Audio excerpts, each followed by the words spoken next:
Hey everyone, guess what's happening today? It's snowing out and it's minus 10 degrees, and I thought, what a better time than do EVs drive me nuts.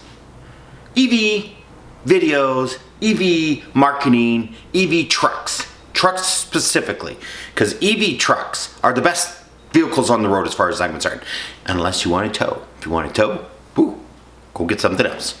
I can think of, an F-350 would be nice. Dodge Dually would be nice.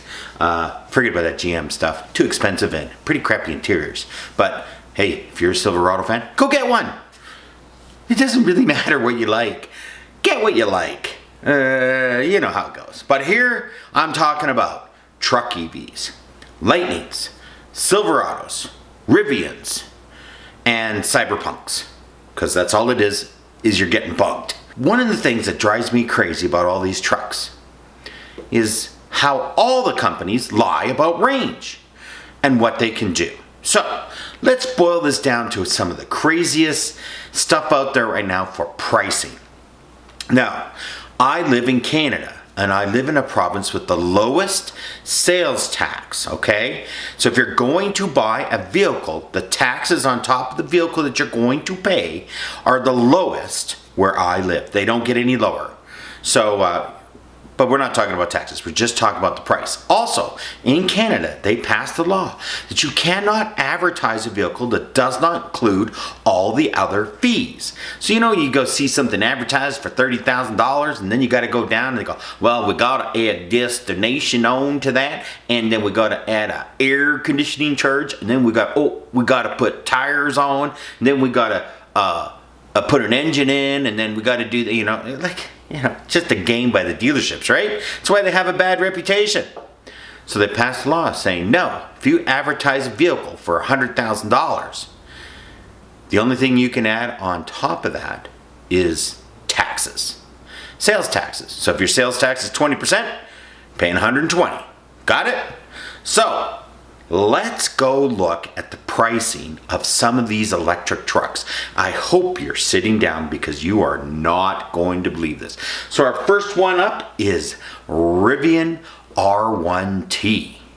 Rivian has arrived in Calgary, Alberta. And yes, indeed, ladies and gentlemen, because we're looking at trucks.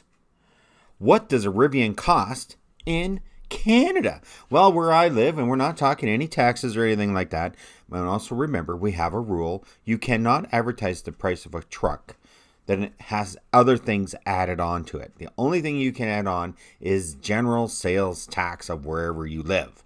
But look at the wonderful prices on the Rivian trucks.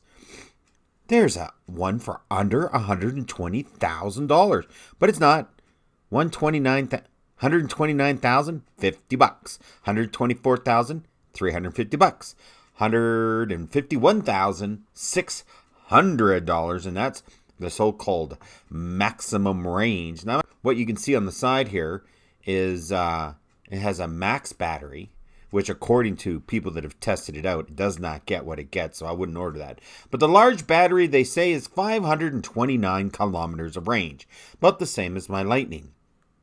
597.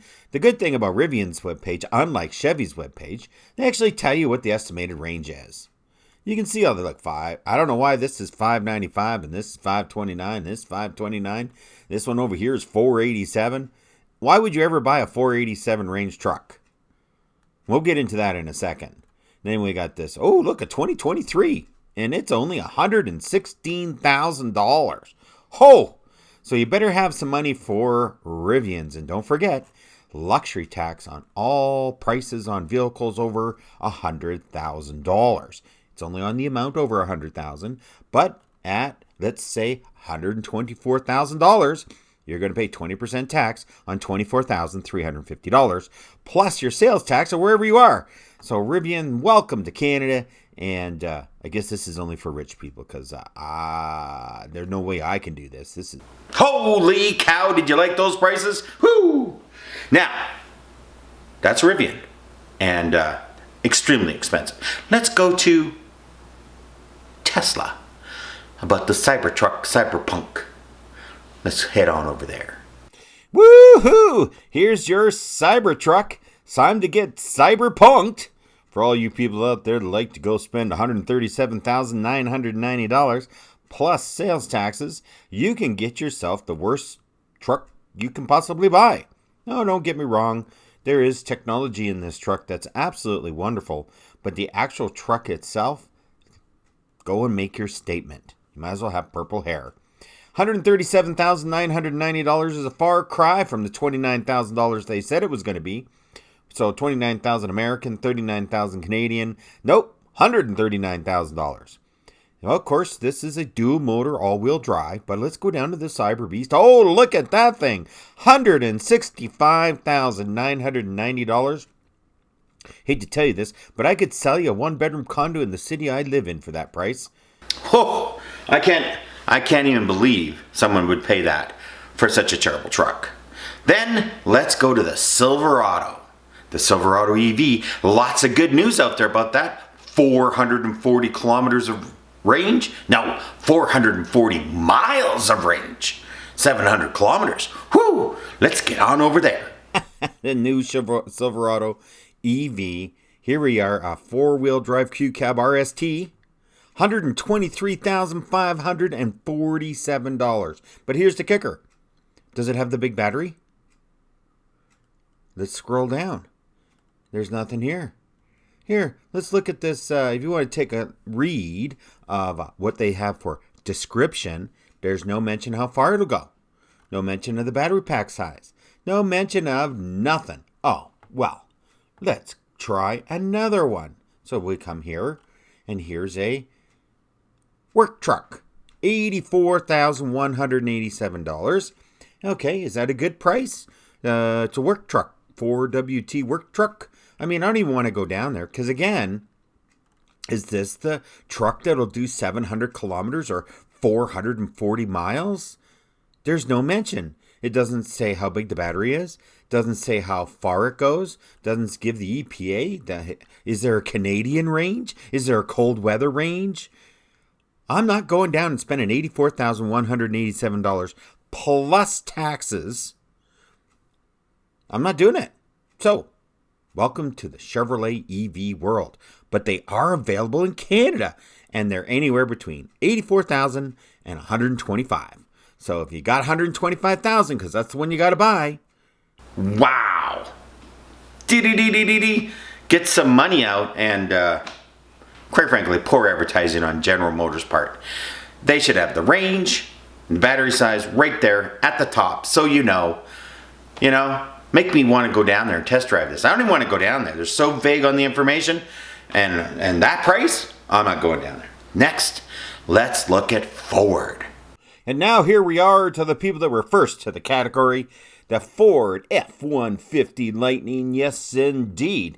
Now, Ford has changed things. Oh, look at this. You can't go anywhere without someone asking you for a survey. And now, I got better things to do. We got 5 models to select from $62,890 to $113,390. Of course, it's got an asterisk to that. You got to pay your sales tax on top of that. And remember, I'm going to say it again, if it's over $100,000, luxury tax. So, we've got the Ford F-150 Lightning Pro.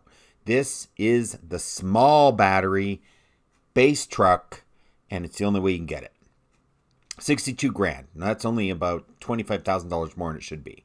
We got the F-150 Lightning XLT. That's what I drive with best truck going.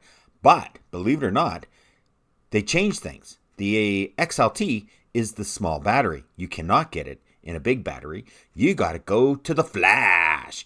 $82,890. Then you got to go to Lariat. Lariat just means leather. And then you got to go to the Platinum. Let's roll down here. Ooh, $113,390. Wow, that's way lower than the 2022s because those were $135,000 when I saw them on the lot. So it's nice to see that the prices are coming down. So let's check out the Flash. We'll click on the Flash here. Is the website working? I don't know if it's working or not. We'll have to figure it out. And here we go. 515 kilometers of range. So you see, Ford's figured it out. Put the range up front. Thank you very much. We know that this is the large battery pack. If you have any knowledge. If you don't have any knowledge, you don't know. So $82,000, 515 kilometers range, and you got your towing and you got your features, and you go check that out. We're just checking out prices. So 82 grand for a flash, pretty well set out. It's not a Lariat, but it's not terrible either. Now we could go back here. Let's go back and see what the Lariat. That's right, $98,490. Whoo! I mean, you're not in the luxury tax category, but not cheap either. So the Fords are available. Just drive on down and get one at your specific dealer. There's lots of them around, and prices are pretty high. Oh, there you go, the Ford details. Still, these trucks are still extremely expensive as far as I'm concerned. Very, very expensive. So if you want one, you better get the dollars out. But you know what? If you're buying a regular truck, they're pretty expensive too.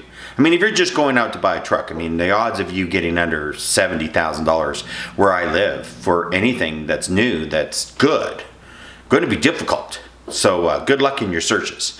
The next thing we got to talk about, and this drives me nuts. So I'm going to put some truck nuts on the back of my truck just because it drives me nuts. Every time you look at a video about range, they say this truck goes 525 kilometers, or it goes 319 miles, or it goes 480 kilometers, or it goes 440 miles. Oh, really? Well, let's talk about a little math here, which nobody wants to talk about. If I should never charge up past 90%, if this is true, which I don't think it is, but if this is true, I'm never going above 90. And they also say you should never go below 10. So when you go and buy a vehicle that gets 525 kilometers of range, what are you really getting? You're really getting, let me look it up, I figured it out. You're only getting 421. So if you're going to buy a vehicle that gets 525 kilometers of range, like the Ford F-150 Lightning is supposed to do, even though they lowered it down now to 519, you're really only going to get 421. What? And then I get on the highway at 120 kilometers an hour, 110 kilometers an hour, 70 miles an hour, 65 miles an hour, and it's a windy day, and it's cold out. My 421, 300. So you want me to spend all this money for a vehicle that only goes 300 kilometers? Because you know what? It's the worst kilometers it gets during the winter. That is what you're selling. And these companies don't get it. And they don't make anything that goes the right distance. Well, there's one. Chevrolet Silverado EV, 440 miles on a charge at 70 kilometers an hour. Tom Malagny did a video, couldn't believe it. 441 kilometers he got. Traveling at 70 miles an hour, 120 kilometers an hour. 441. These guys might have it, but the battery pack is so big, it weighs 9,000 pounds. How long does it take to charge? Will my 8 kilowatt hour charger charge that overnight when I do a road trip? But more importantly, I got to go 10 to 90. I'm not supposed to go under 10. I'm not supposed to go over 90. Well, if I'm DC fast charging, I got to keep it in that window. That truck is the only truck currently for sale in the world that's worth buying. And that's saying something, because I don't like General Motors. I don't trust them. I don't like any of their products. I've never owned any of their products. Anyone that's ever owned any of their products, all they do is complain about it. But are you telling me they're the only ones that get it? Now, don't get me wrong. They're not making a lot of these. And they're very expensive. $123,000 for the RST. Wow. But 440 miles of range? You actually are going to get that? So hauling dump trailers around and all that kind of stuff, whoo, maybe that 4WT thing, whatever that means, would be good enough. Whatever, like Lightning Flash, quality, Silverado EV, whatever that's called, really hard to figure out. And when I checked the website, they only had 3 of these things for sale. All the rest were the small battery pack work trucks. Plain Jane small battery work trucks, okay? And I'm not even talking about those, because the average person should not buy a short range truck. If you do, you're gonna be extremely disappointed, and you'll be strapped to where you live, because you will never leave the city you're in if you buy these shorter battery packs. You're just not. Rivians are extremely expensive. The Cyberpunk is extremely expensive. What are we gonna do? We want a truck, and they're so expensive. This is crazy. Where are we going to go? How are we going to go? And one last little thing about EV rates. It just drives me nuts how these companies cannot just say, look, you're going to get this. And you get it. And every time you drive your truck, you get more. So you feel good about yourself instead of going, man, they told me it would go 500 kilometers and I only get 300 or 250. And trust me, I've been driving a Lightning for 2.5 years now. I do not get 500 kilometers range anymore. I can guarantee you that. I do not get that anymore. Preconditioning, what the hell is that? I don't have no button for preconditioning. They talk, you should precondition your battery. How do you do that? Precondition the cab, warm up the cab, like remote start like you do with every other vehicle in the world. But precondition the battery? Where's the button for that? How do you do that? I don't know. Nobody knows. Waste of time. But when it's windy, I'd like to tell you a little story. A friend of mine drives truck, had a 4-ton load on the back of his truck the other day because it was windy, it was snowing, and it was cold. And he had to go, boop, take this load. Picks up this load, takes the load, comes back, he phones me, he's like, man, I used 155 liters of fuel. This is crazy. I only normally ever use about 100, 105. I said, yeah, because it was crazy. It was almost blowing me off the highway. Yeah, it was windy. So he used 50% more fuel to do a trip. Now he's doing this for a living. That's significant. 50% more fuel to do that trip because of how windy it is. So stop complaining about your EV range going down when it's really windy. Your range of your normal vehicle is going down a lot in the same way, except for you got 47 places to fill up when you're running out of gasoline. You got 1 or 2 places to charge. Just like the other day, I'm sitting there charging at the slow flow, Mr. Dependable slow flow, 45 kilowatt hours. Most people don't know what that means. Chevy Bolt pulls up. Boom! And she gets out. Nice, lovely lady driving a Chevy Bolt. Normal range. She only got 94 kilometers to go. And she's got to go 128. Because she says, this is where I got to go. And I said, that's 128 kilometers away. And the only reason I knew that is I've driven it. Oh, what am I going to do? I said, you need to charge. And you need to charge more than what it says because it's extremely windy out and she didn't get it. Whoo! Right over the top of her head. Frickin' Zetters and millennials can't figure out the math. So I said, look, there's a level 1 charger over here. And this level 1, 2, 3 is an absolute, they should get rid of it. 8 kilowatt hour charger. She plugged in. I said, you're going to be here for a while. I said, I just got here. I'm going to be here for 40 minutes because it's a slow flow. I'm not leaving. It was really windy. And sometimes I'll leave early if someone shows up to be courteous. Well, I'm not doing that anymore. I unplugged. I went over to let her know that she could come to the fast charger now. And there she is on her phone talking to somebody. Didn't even want to say hello. Oblivious to what's going on. But, she's going to be sitting. If she didn't move over, that 8 kilowatt hour charger for that Chevy Bolt, she would have been there for 3 hours before she could have got to where she was going.